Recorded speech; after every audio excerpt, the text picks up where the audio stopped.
What's good, y'all? This is Osirez, and I know I haven't made a video in quite a while, but we're going to talk about the Razer Tartarus.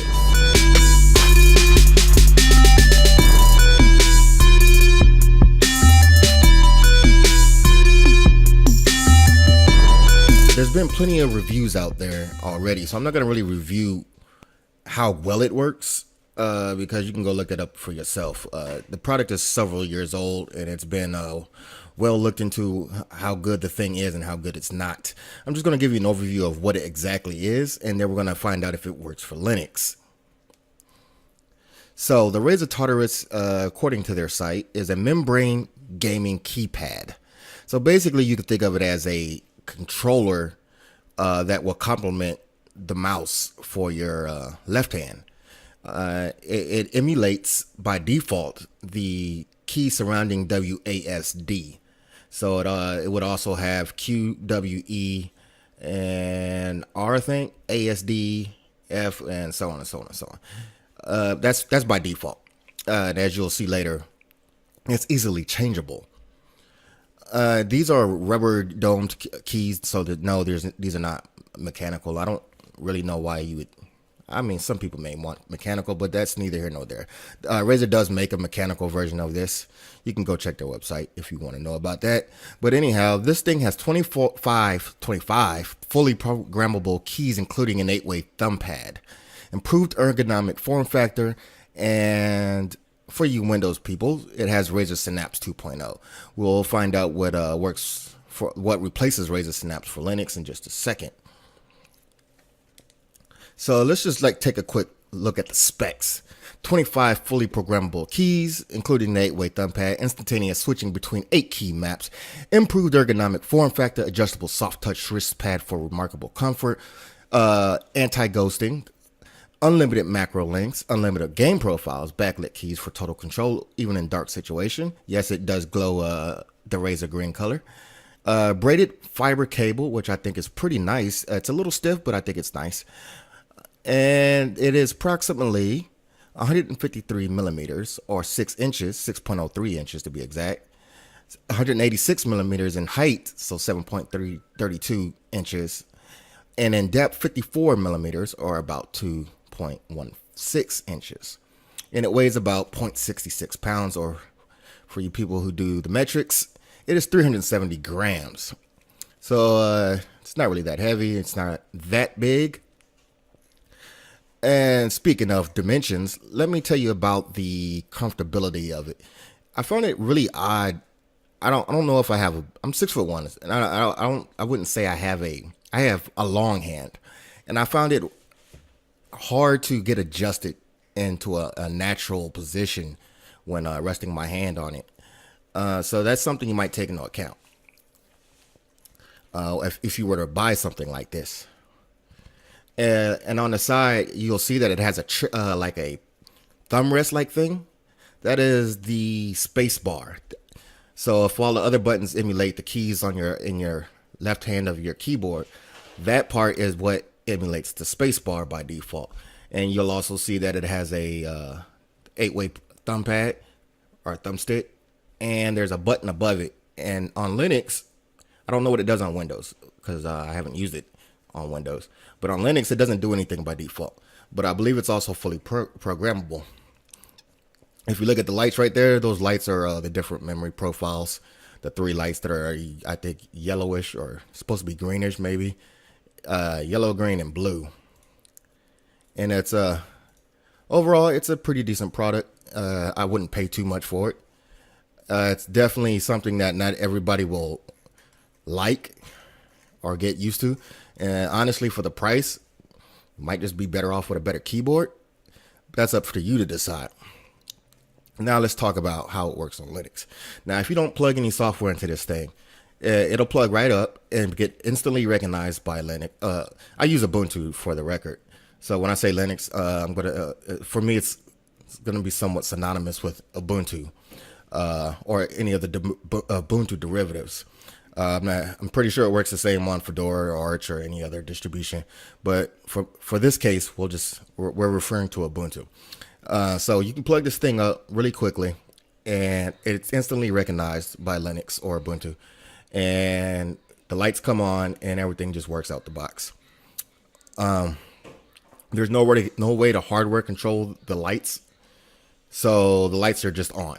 They're and with the Razer Synapse software, you can actually control like the pulsing of the lights or turn the lights off and on. Even on Windows, if you don't install the software, you can't control the lights there either. So everything works. You can play games with it just fine. I've done it without putting the software in, and it works as it's supposed to. So if you were thinking about getting something like this, you can be confident that it works just fine under Linux. But if you want to get a little bit more granular or in detail on how to control this thing, as if you were using the Razer software, there is a guy by the name of Konzar, I believe, who made a program called Keyboarding Master. Now, what Keyboarding Master does is it attempts to emulate what the Razer Synapse software does. So he reverse engineered the functionality of this product and other products actually. So it doesn't just work for the Razer Tartarus. It also works for several other things. The Orb Weaver, the Razer Orb Weaver. Let's see. Okay, here we go. It works for the Razer Tartarus, the Razer Orb Weaver, the Razer Nostromo, the Belkin N52, and the Belkin N52 TE. It also works with the Razer Marauder keyboard, and also has a broken functionality for the Razer Naga and the Razer Taipan, which are mice. So this is obviously free and open source software. And shout out and kudos to this guy for reverse engineering this product, this hardware, so that we can get some more functionality out of it. Now, what does this software actually do? It has 8 unique key map per profile, unified configuration environment, mouse and keyboard support, system tray dock for quick access, user editable descriptions, and visually configured devices. So you can go in this piece of software and remap all the keys per game. You can set up game profiles or app profiles. Like, let's just say for some reason you want to use this with LibreOffice. You can set up a LibreOffice profile. I don't know why or why would you do that? But everybody has a different use case. But it also, my point is, it works for applications as well as games as far as setting up profiles. And I believe once you launch the game or the app, it'll switch to that profile. I'll have to double check that.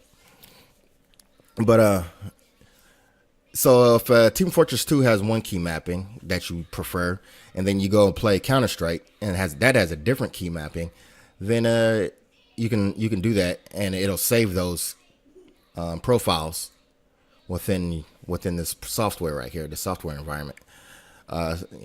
It might be worth noting that you should probably set this up so it automatically starts with your system, with your computer, when you log in.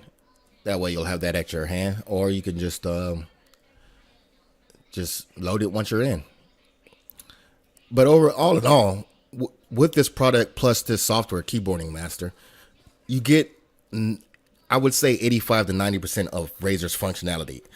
There's a couple things that don't work in it. You cannot control the lights with this software, and I'm not really sure why. I'm sure that's a question for the developers. Yeah. So all in all, if you're interested in a product like this, I think you could be pretty confident that you're going to get much of the functionality out of it. It's a cool, neat product, and it is what it is. I'm pretty sure most of you guys have heard of this type of product, and if you're interested, you are probably already interested in it. And I'm here to confirm that this product works in Linux, and there's also some type of support for the software end of it for configuration.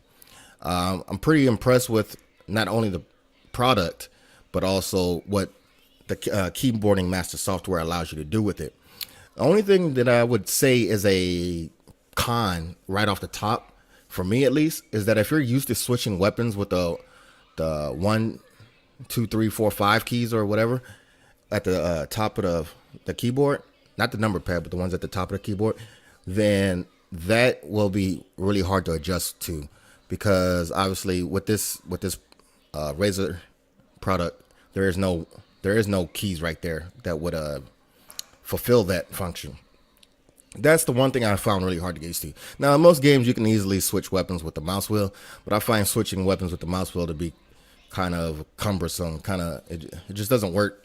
And then that means you also have to usually cycle through weapons instead of directly picking a weapon. But that's all depends on the user. That's just something I noticed right off the bat, and the fact that it doesn't really fit my hand perfectly. But I think it's something that you got to get used to. So that's that. I just wanted to bring this little. I'm not going to call it a product review, but this overview of how the Razer Tartarus, coupled with the Keyboarding Master software, works in Linux. Hopefully you found it some kind of useful, and if you didn't, oh well.